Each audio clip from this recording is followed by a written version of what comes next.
Hello my dear students, once again welcome to my YouTube channel career hand by Deepak sir. इस चेहरे के smile के पीछे पता है क्या राज है? आप लोगों का डीएसए का रिजल्ट आने वाला है बहुत ही अच्छा। वो क्यों? क्योंकि सब्जेक्टिव जो भी मैंने करवाया था और लगभग वो जो ऑब्जेक्टिव पार्ट्स भी मैंने डिस्कस किया था क्लास में भी, तो वो सारा का सारा क्वेश्चन आया है। मैं क्यों कह रहा हूँ? क्योंकि मॉडल पेपर 1 जाकर के आप चेक कीजिए, लगभग 48 से 56 नंबर का क्वेश्चन मॉडल पेपर 1 से भी आया हुआ है। जैसे एसिम्प्टोटिक नोटेशन, और फिर क्या बोलते हैं आपका B F S and D F S, B tree, B plus tree, या फिर AVL tree, heap, max heap, binary search, link list वगैरह, ये सब का सब क्वेश्चन मैंने डिस्कस किया हुआ था। तो कैसा गया आपका एग्जाम कमेंट बॉक्स में बताइएगा। अब चलिए आपके लिए एक और एक्स्ट्रा जो मैंने बताया था कि डिस्क्रीट मैथमेटिक्स का भी सॉल्यूशन करवाऊंगा एग्जाम के टाइम में, ये बहुत हेल्पफुल करेगा। तो आज का नेक्स्ट क्वेश्चन है, आपको 2 तक हम करवा चुके थे। पहले रितेश सर वो करवाए थे आपको ऑब्जेक्टिव पार्ट, वो कुछ अपने एग्जाम की प्रिपरेशन में बिजी हुए हैं इसलिए वो नहीं आ पा रहे हैं। तो मैं ही इसको कंटिन्यू करता हूँ। जो सेकंड क्वेश्चन मैंने करवाया था 2 का A B and C, third को इग्नोर करते हैं। अभी हमको लगता है कि ये हर बार एग्जाम में पूछा हुआ है, यूक्लिडियन एल्गोरिथम, और ये आसान भी है, तो इसी को कंटिन्यू करते हैं। देखिए, सबसे पहले इस एल्गोरिथम को समझने से पहले आप इसको समझिए कि ये क्या है। ठीक है, जीसीडी क्या होता है? जीसीडी का फुल फॉर्म होता है बाबू greatest common division. Greatest common division. अब ये क्या है देखिए, अब बताते हैं कि ये कैसे हम निकालते हैं। वो यूक्लिडियन एल्गोरिथम आप बाद में समझ लीजिएगा, ये क्वेश्चन में जो है वो मतलब इसी में ही बताएंगे, इसी वीडियो में, बाद में नहीं। रुको जरा सब्र करो, इसमें हम पहले जीसीडी के बारे में बताते हैं। देखिए, मान लीजिए मेरे पास 2 नंबर्स हैं, कौन कौन से? 12 एंड 33। सबसे पहले इसका क्या करते हैं हम? डिवीजन फाइंड करते हैं। क्या बोल रहे हैं? डिवीजन। तो वो कैसे फाइंड होगा सर? देखिए, 12 को किस किस नंबर से हम डिवाइड कर सकते हैं? सबसे पहले तो 1 से कर सकते हैं, और कर सकते हैं, हाँ सर 2 से कर सकते हैं, और कर सकते हैं, करिए ना सर, कहाँ रिलेटेड कर रहे हैं? 3 से, 4 से, 6 से और 12 से। इतना ही ना कर सकते हैं जी, क्या और कुछ है? नहीं सर। अब 33 को किससे डिवाइड कर सकते हैं? 1 से, 3 से एंड 11 से।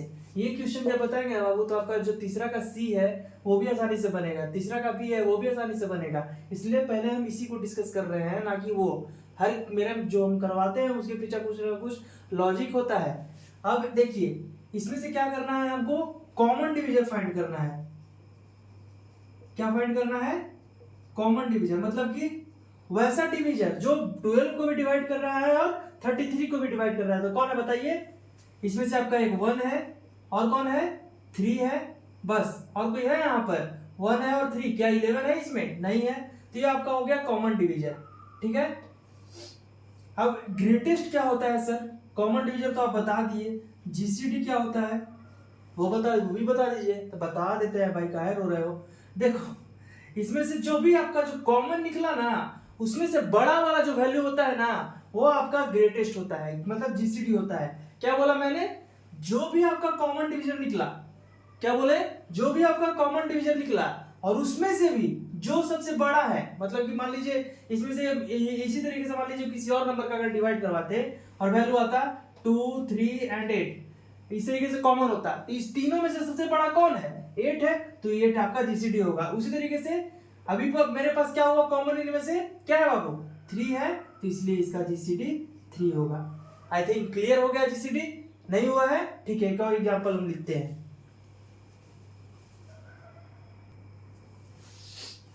देखिए, अगर जीसीडी इसका 25 और 150 का निकालने का बोले तो पहले आप इसका डिवीजन फाइंड कर लीजिए। क्या होगा? 25 को किस किस से डिवाइड करा सकते हैं बाबू? 1 से, और किससे? 5 से और 25 से करवा सकते हैं। बोलिए हाँ। तो ये आपका हुआ डिवीजन। इसका 150 का कितना होगा? 1, 3, 5, 6 से करवा सकते हैं जी। 25 6 जा 150 एंड 6 के बाद 10 से हो सकता है, और 15 से हो सकता है, और 25 से भी हो सकता है, और 30 से भी हो सकता है, और 50 से भी हो सकता है, और 75 से भी हो सकता है, और खुद 150 से भी हो सकता है। मतलब कि 150 को इतने वैल्यू से हम इतने नंबर से डिवाइड करवा सकते हैं। अब बताइए कि इनमें से कॉमन कौन सा है? अब निकालिए आप CD, शादी वाला CD ना निकालना है, कॉमन डिवीजन निकालना है। तो बताइए कौन सा है आपका कॉमन? 25। देखिए एक है आपका 1 है, 5 है और 25 है, तो हाँ ये है। अब इसमें से सबसे बड़ा वैल्यू कौन है GCD के लिए? कौन है आपका 25, तो ये हो गया आपका 25 आंसर। ये सिर्फ नॉर्मल GCD निकालने का तरीका हुआ। ये आपका यूक्लिडियन एल्गोरिथम के माध्यम से नहीं हम बता रहे हैं, अभी बस हम बता रहे हैं कि GCD होता क्या है।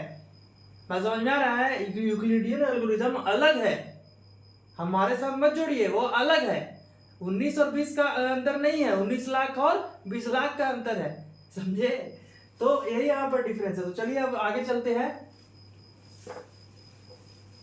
और यूक्लिडियन एल्गोरिथम बताने से पहले एक और एग्जांपल ले ही लेते हैं। मान लीजिए मेरे पास अगर आपको बोले GCD निकाल करके दिखाइए भैया दो ठो प्राइम नंबर का। मान लीजिए मेरे पास है 17 और एक है 19, दोनों प्राइम नंबर है, हाँ है। तो 17 और 19 का पहले आप डिविडेंड बताइए तो क्या हो सकता है? क्या होगा जी? 1 और 17 खुद होगा, उसी तरीके से 1 और 19 खुद होगा। अब इनमें से कॉमन क्या है भाई? कॉमन क्या है? 1 है, और तो फिर GCD भी क्या होगा? सब एक ही को बच ही रहा है तो 1 ही होगा। तो इस आप चाहे कुछ भी ले लीजिए, मान लीजिए आप ले लेते हैं 29 और ले लेते हैं 39, तो इसका क्या हो जाएगा? 1 और 29 होगा, और इसका क्या होगा? 1 और 39 नहीं जी,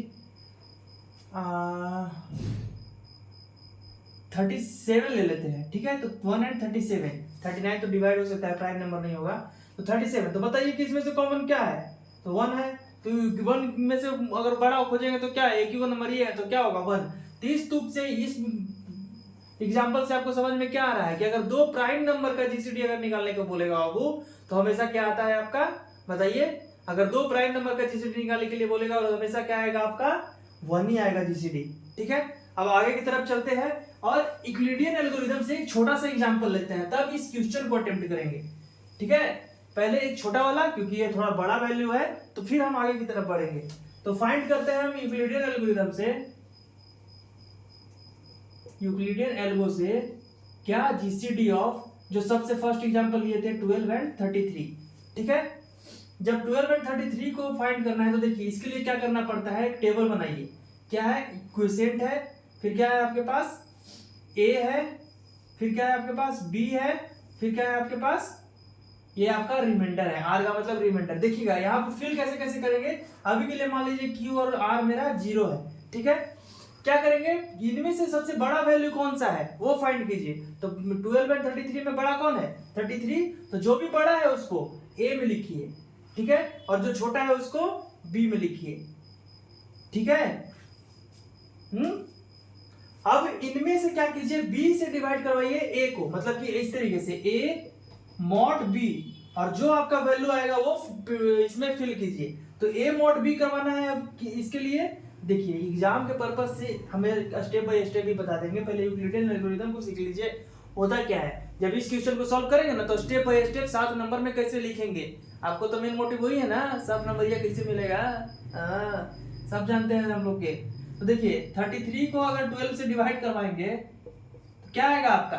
2 टाइम्स में 24 और रिमाइंडर बचेगा आपका 9, यही होगा ना जी। तो 2 आपका क्या है? 2 से डिवाइड, आपका क्वोशिएंट हुआ, और रिमाइंडर क्या हुआ? 9, और क्या हो जाएगा? देखिए ये आपको 33 एंड 12 इसी तरीके से लिखिए। क्या करना पड़ेगा बाबू? इसको अरिथमेटिक शिफ्ट राइट कीजिए। क्या कीजिए? 12 को यहाँ पर लाइए और 9 को इस जगह पर लाइए, तो क्या हो जाएगा? 12 यहाँ और 9 यहाँ, और फिर हम जब क्या कीजिएगा? 12 को 9 से डिवाइड करवाइए, तो 1 टाइम्स मिलेगा 9, रिमाइंडर क्या होगा आपका? 3, यही होगा ना। तो फिर से यहाँ पर रिमाइंडर जब हुआ 3, 9 एंड 12, और यहाँ पर 2 है। तो देखिए जब इसको जब कीजिएगा तो क्या हो जाएगा बाबू? 2 की जगह पर यहाँ पर क्या है? 1 आएगा, ठीक है? और देखिए इसको फिर से शिफ्ट करवाइए। क्या करना पड़ेगा? हाँ, रिमाइंडर तो आपका 3 है, यहाँ पर आपका हो गया वैल्यू 1। फिर से आप इसको शिफ्ट करवाइए तो 9 आपका यहाँ पर और 3 आपका। तो करेंगे कहाँ तक सर? करते जा रहे हैं, करते जा रहे हैं। कब तक कीजिएगा? जब B वाला जब 0 हो जाएगा ना तो हो जाएगा, ठीक है? अब यहाँ पर करके एक बार फिर से आपको दिखाते हैं। अब क्या बचा बाबू आपके पास? डेटा। देखिए हम इस तरीके से लिख देते हैं, इस तरह इस साइड भी Q A B and R। अभी के लिए आपके पास क्या क्या है, 1 है आपका क्वेश्चन में, 9 है आपका A में, B है आपका B में है आपका 3 और रिमाइंडर है आपका 3। ठीक है, यही है ना। अब इस 3 को 9 से अगर डिवाइड करवाइएगा, सॉरी जब 3 शिफ्ट हो गया तो रिमाइंडर अभी के लिए आपके पास कुछ नहीं है। देखिए जब 9 को 3 से डिवाइड करवाइएगा तो रिमाइंडर आपके पास क्या होगा, 3 टाइम्स में लगेगा, रिमाइंडर होगा 0 और 9 और 3 इसी तरीके से भी क्लियर रहने देता है। जब इसको शिफ्ट करवाइएगा तो क्या हो जाएगा, 0 आपका यहाँ पर, 3 आपका यहाँ पर। देखिए अब जब आप ट्राई कीजिएगा 3 को अगर 0 से डिवाइड करवाने के लिए, तो क्या कभी पॉसिबल है जी, जानते ना है 0 से अगर किसी नंबर को डिवाइड करवा रहे हैं तो क्या उनको मिलता है, डिवाइड पॉसिबल ही नहीं है। जब पॉसिबल नहीं है तो मान लीजिए b की तरफ अगर आपको 0 आया तो एक स्टेप जनरली यूक्लिडियन एल्गोरिथम में आपको दिखाना पड़ता है, तो ये पॉसिबल नहीं है। तो जो आपका a में वैल्यू आया ना वही आपका जीसीडी हुआ। तो जो फर्स्ट एग्जांपल आपको शायद बताए थे तो वो आपका 3 ही आया था। इसको लिखिए, फिर एक्चुअल क्वेश्चन को सॉल्व करते हैं।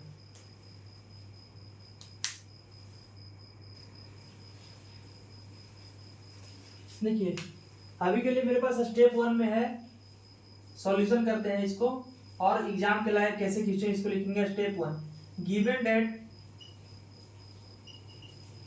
GCD 1 2 3 4 5 and 5 4 3 2 1, so 5 4 3 2 1 is greater than 1 2 3 4 5, that's why A equals to 5 4 3 2 1 and B equals to 1 2 3 4 5। हम रीजन भी दे दिए भाई कि A का वैल्यू 5 4 3 2 1 होगा और B का वैल्यू 1 2 3 4 5 होगा। क्यों, क्योंकि 5 4 3 2 1 मेरा बड़ा है एज कम्पेयर टू 1 2 3 4 5 से। बड़ा ही कंफ्यूजिंग नंबर दिया हुआ है, पता नहीं सही रैंडमली क्वेश्चन डाल दिया है, ऐसा नहीं है। बहुत ही अच्छा क्वेश्चन है, BU वाला भी अच्छा क्वेश्चन बनाता है, आप लोग मान लीजिए बनाता है। ठीक है, अब हमको क्या करना है कि now find Q and R, मतलब कि क्वोशिएंट और R का वैल्यू फाइंड करना है। कैसे, A मॉड्यूलस B से। जब A मॉड्यूलस B से अगर करेंगे तो क्या होगा बाबू, क्या होगा, 5 4 3 2 1 को डिवाइड करवाना होगा 1 2 3 4 5 से। तो देखिएगा अगर 1 2 3 4 5 से अगर करवाएंगे 5 4 3 2 1 से डिवाइड तो कितना बार में लगेगा बाबू, 4 टाइम्स में अगर आप लगाते हैं तो क्या आपको आएगा बताइए, 4 9 3 8 0। जब इसको सब्सट्रैक्ट कीजिएगा तो क्या होगा, 4 9 4 1 शायद आएगा।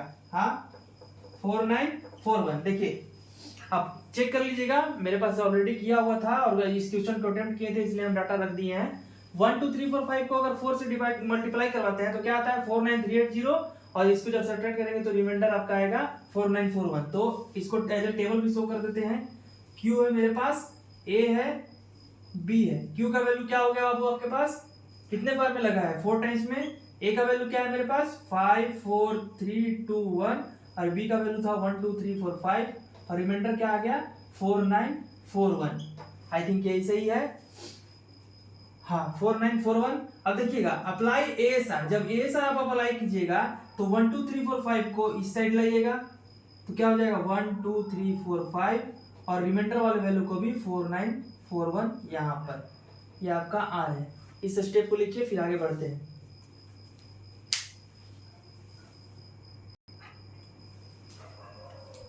So after step 1 we get A equals to क्या मिला मेरे पास 1 2 3 4 5 एंड B equals to क्या मिला 4 9 4 1। अब फिर से अप्लाई करेंगे A मॉडल अगेन स्टेप 2 में A मॉड्यूलस B करते हैं तो क्या होगा 1 2 3 4 5 मॉड्यूलस अगर 4 9 4 1 करेंगे तो मेरे पास क्या यहाँ पर लिख देते हैं to get new R and Q। R का मतलब रिमाइंडर है, Q का मतलब क्वोशिएंट, आप समझ लीजिएगा। जब इसको अप्लाई कीजिएगा बाबू तो कितना बार में डिवाइड करेंगे, देखिएगा 4 9 4 1 को से अगर 1 2 3 4 5 को अगर डिवाइड करवाते हैं तो ये 2 टाइम्स में लगेगा।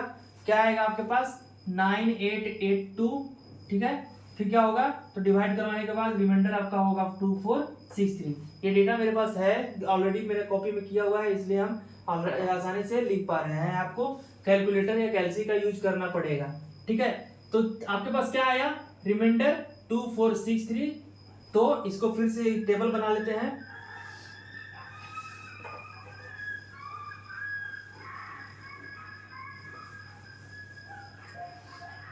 देखिएगा, जब पहला स्टेप किए थे तो क्या क्या था मेरे पास, उसको भी लिख दे देते हैं। हर एक स्टेप में दिखाना पड़ेगा Q A B और R।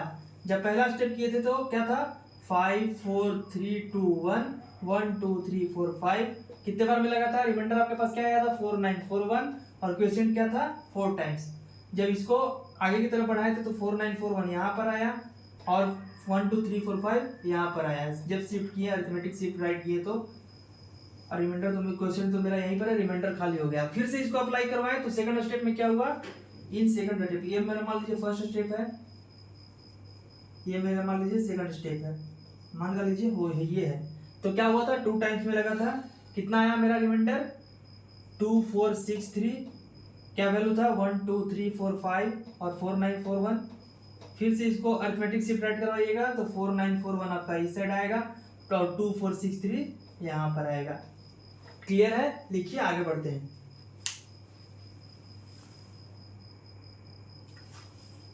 देखिए, जब स्टेप 3 किए थे, 2 किए थे तो मेरे पास ए का वैल्यू क्या आया 4941, बी का वैल्यू क्या आया 2463। फिर से अप्लाई कीजिएगा अगेन, ए मॉड्यूलस बी कीजिएगा, किसके लिए, to get q and r. तो फिर से करेंगे 4941 मॉड्यूलस 2463। तो कितने टाइम्स में लगेगा बाबू, देख लीजिए 2463 से अगर 4941 को डिवाइड करवाते हैं तो ये आपका लगेगा 2 टाइम्स मिले और वैल्यू आएगा 4926। डिवाइड होने के बाद आपका रिमाइंडर बचेगा 15। हाँ, तो आपके पास आफ्टर दैट यहाँ पर भर देते हैं 15, Q इक्वल्स टू कितना 2 एंड R इक्वल्स टू 15। ठीक है, अब इसी में हम आगे की तरफ लिख देते हैं बाबू, ये सेकंड स्टेप है। यहाँ पर एक नया टेबल बना करके आपको लिख करके दे देते हैं कि क्या मिलेगा मेरे पास। देखिए, इंक भी बड़ा जल्दी खत्म हो रहा है। Q A B and R। अभी के लिए मेरे पास क्या है, 2 है, 4941 है, फिर क्या है 2463 है, फिर क्या है, और यहाँ पर क्या आया, अभी तक के लिए रिमाइंडर में कुछ नहीं। जब करवाएं तो क्या हो गया, देखिए 2463 से 4941 को डिवाइड करना है तो क्या मेरे पास आया रिमाइंडर 15 और एक क्वोशिएंट 2। तो फिर से आप अरिथमेटिक शिफ्ट राइट करवाइएगा तो 2463 यहाँ पर आएगा और 15 को यहाँ पर ला दिए और मेरा क्वोशिएंट तो मेरा यही पर है। ठीक है, अब फिर से इसको आगे की तरफ इसको लिखिए, फिर आगे बढ़ते हैं बार बार। अब ठीक है, अब इसको करवाने के बाद मेरे पास ए और बी का वैल्यू क्या आया, स्टेप 4 यहाँ पर हो गया।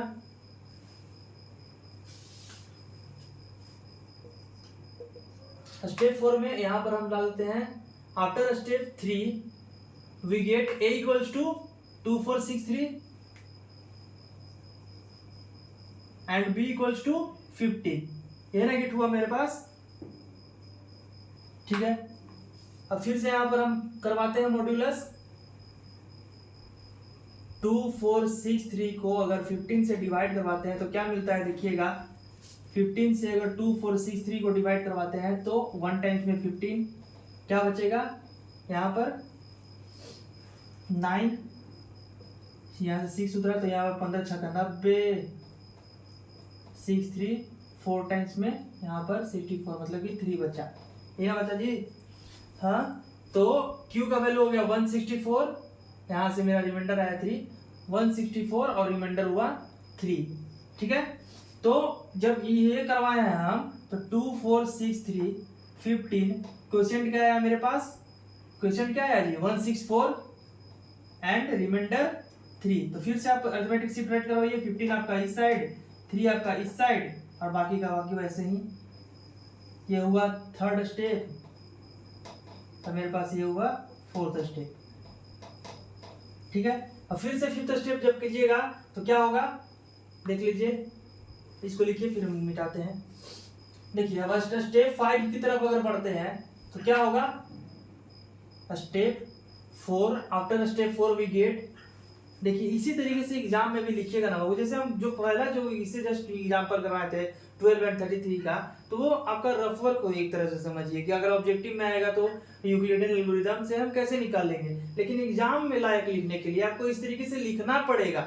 हम चाहते तो बाय डिफॉल्ट आसानी से करके हम वैल्यू निकाल सकते थे, लेकिन आपको एग्जाम में लिखना पड़ेगा। क्या करना पड़ेगा, लिखना पड़ेगा, इसलिए बोल रहे हैं हम, ठीक है। अब यहाँ पर क्या हो गया, a इक्वल्स टू क्या हुआ जी 15, देखिएगा, एंड b इक्वल्स टू 3 हुआ ना, ठीक है। तो जब a मॉड्यूलस b करेंगे तो क्या मिलेगा मेरे पास, 15 मॉड्यूलस 3 अगर करेंगे तो क्या होगा, 15 को 3 से डिवाइड कराने के बाद क्या होगा, कंप्लीटली डिवाइड होता है तो रिमाइंडर 0, और यहाँ पर 5 टाइम्स में लगेगा और रिमाइंडर यहाँ पर 0। अब फिर से यहाँ पर जब इसको करवाएंगे तो क्या हो जाएगा, देखिएगा 15 3 0 और यहाँ पर आया 5 टाइम्स में, तो अरिथमेटिक सब्ट्रैक्ट करवाएगा तो 3 वाला आपका वैल्यू यहाँ पर और 0 आपका यहाँ पर। जब b में 0 आ गया मतलब कि मेरा जो a का जो वैल्यू है अब मिल गया है, तो यहाँ पर हम लिखते हैं, इसको रब करते हैं। So now we get a equals to 3 and b equals to 0. That's why we can't a module b due to value of b, मतलब b के वैल्यू के कारण हम मॉड्यूलस नहीं कर पाएंगे, and final GCD value is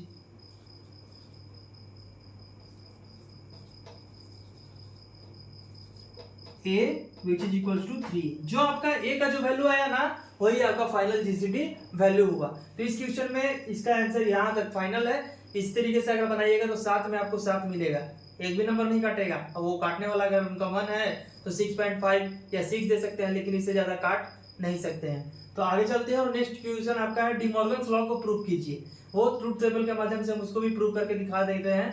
रात भी बहुत हो चुका है, 11 बज गया है अभी वीडियो शूट करते टाइम, तो वही लास्ट क्वेश्चन देखेंगे, फिर आपके लिए कल से 3 से 4 क्वेश्चन इंपॉर्टेंट सॉल्व करेंगे। इसको लिखिए,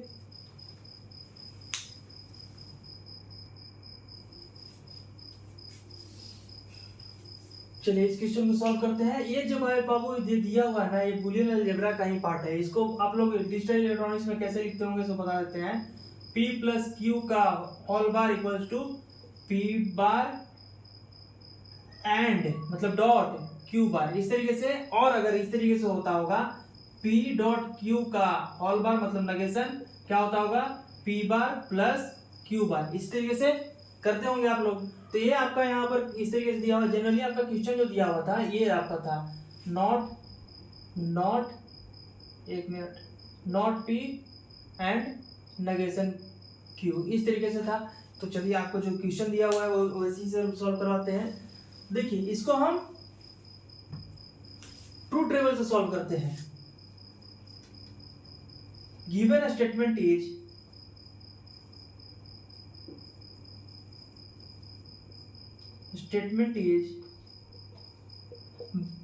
कौन सा लॉ, डिमॉर्गन्स लॉ।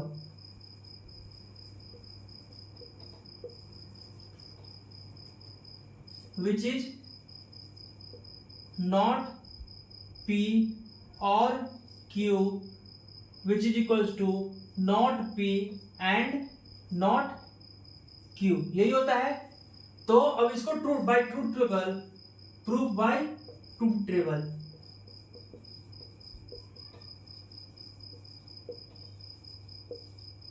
क्या करेंगे, दो ठो इनपुट लेंगे क्योंकि मेरे पास दो ही है, p और q का ही है सारा खेल।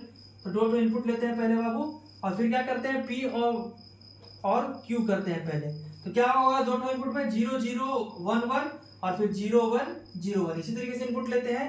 फिर देखिए 0 और 0 का अगर और करवाते हैं तो क्या हमें मिलता है, 0 जानते होंगे आप लोग, 0 और 1 का और करवाएंगे तो क्या मिलेगा 1। अगर देखिए और गेट में क्या होता है, दो वैल्यू है, अगर दोनों में से किसी एक का वैल्यू ट्रू हुआ तो वो मेरा हमको ट्रू ही रिटर्न करेगा। तो अगर 1 हुआ तो मैं 1 ही रिटर्न करेगा। 1 और 0 में अगर ट्रू है तो क्या मिलेगा 1, और 1 और 1 ट्रू है, दोनों ट्रू है तो 1। अब इसका नेगेशन करना है। नेगेशन का मतलब क्या बताइए? अगर 0 है तो 1 हुआ कर देगा, और 1 है तो 0। तो इस पूरे का नेगेशन कीजिएगा तो बताइए P और Q का नॉट, तो मतलब कि इस पूरे का नॉट, तो 0 का वैल्यू 1, 1 का वैल्यू 0, 1 का वैल्यू 0 और 1 का वैल्यू 0। उसी तरीके से अब P और Q, यहाँ पर क्या नेक्स्ट में बाबू? नॉट P नॉट Q उसका एंड, तो पहले नॉट P का वैल्यू निकाल लेते हैं। नॉट P, तो नॉट P मतलब नेगेशन P, तो इसका जो P का वैल्यू है उसका कॉम्प्लीमेंट करते हैं। तो 0 का कॉम्प्लीमेंट क्या 1, 0 का कॉम्प्लीमेंट क्या 1, 1 का कॉम्प्लीमेंट 0, 1 का कॉम्प्लीमेंट 0। उसी तरीके से Q का निकालते हैं हम लोग नेगेशन। तो 0 का वैल्यू क्या 1, 1 का वैल्यू क्या है 0, 0 का वैल्यू क्या 1, 1 का वैल्यू 0। अब क्या करना है बाबू? यहाँ पर देखिएगा not P and not Q, not P and not Q। तो बताइए इन दोनों के ऊपर अब एंड करेंगे। एंड का मतलब क्या होता है? दोनों वैल्यू ट्रू होना चाहिए, दोनों वैल्यू 1 होना चाहिए, दोनों वैल्यू हाई होना चाहिए। हम सब लॉजिक बता दिए। अगर दोनों वैल्यू ट्रू है या 1 है तो हमें क्या मिलेगा 1 मिलेगा। दोनों में से कोई भी अगर 0 हुआ तो दोनों खत्म। होटल में खाने जा रहे हैं दो दोस्त, दोनों के पास पैसा रहना चाहिए। अगर दोनों में से किसी एक के पास पैसा नहीं है तो दोनों से कम बर्तन धुलवाएगा। बात समझ में आया? यही है यहाँ पर 1 1 को अगर एंड करवाएंगे तो क्या मिलेगा 1, 1 0 से एंड करवाएंगे तो 0, 0 1 को एंड करवाएंगे तो 0, 0 0 से 0। अब देखिए आई थिंक यहाँ पर गलती किए हैं, देख लीजिएगा। नॉट P और Q है तो P और Q यहाँ पर आपका पूरा का पूरा 0 ही हो जाएगा। ठीक है, अब देख लीजिए नॉट P और Q, ये आपका पूरा वैल्यू क्या आया? यहाँ पर लिख दीजिएगा नॉट P और Q, तो क्या हम गेट किए 1 0 0 0 and not P and not Q, क्या हम गेट किए 1 0 0 0। दोनों का दोनों वैल्यू इक्विवेलेंट है, बोथ वैल्यूज आर इक्वल।